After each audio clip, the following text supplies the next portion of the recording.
Aujourd'hui, focus sur Ibrahim Traoré, le nouveau leader au Burkina Faso, qu'on a énormément vu lors du sommet Afrique-Russie.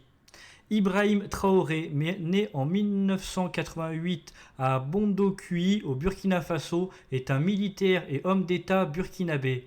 Devenu chef d'État du Burkina Faso le 30 septembre 2022 après un coup d'État où il a renversé le lieutenant-colonel Paul-Henri Sandaogo Damiba, âgé de 34 ans à l'époque. Il est devenu le plus jeune chef d'État au monde.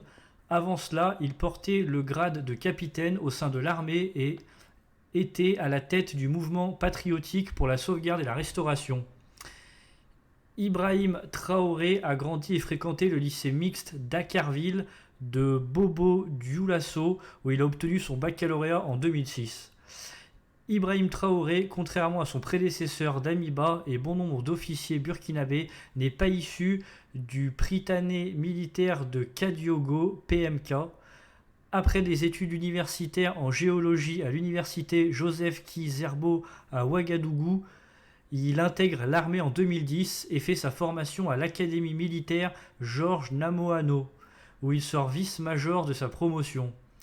Rapidement, il gravit les échelons militaires, devenant sous-lieutenant en 2012, lieutenant en 2014 et enfin capitaine en 2020. En mars 2022, il est nommé chef d'artillerie du 10e régiment de commandement d'appui et de soutien basé à Kaya par l'ex-président Damiba. Le capitaine Traoré a participé à plusieurs opérations militaires dans la lutte contre le terrorisme, démontrant son engagement envers la sécurité de son pays. Le 30 septembre 2022, il s'empare du pouvoir à la suite d'un coup d'État, annonçant la destitution du président Damiba. Ce coup d'État marque le deuxième renversement du pouvoir que le pays connaît au cours de cette année. Le capitaine Traoré faisant partie des officiers impliqués dans le coup d'État qui avait porté le lieutenant-colonel Damiba à la présidence du MPSR le 24 janvier 2022. Cette situation politique tendue soulève de nombreuses questions quant à la stabilité du pays et à l'avenir de sa gouvernance. En septembre 2022, suite à des attaques terroristes meurtrières et au non-respect des engagements pris lors d'un précédent coup d'État, Ibrahim Traoré et des officiers destituent le président Damiba pour prendre le pouvoir au Burkina Faso. La situation sécuritaire est préoccupante, notamment après l'embuscade terroriste à Gaskindé.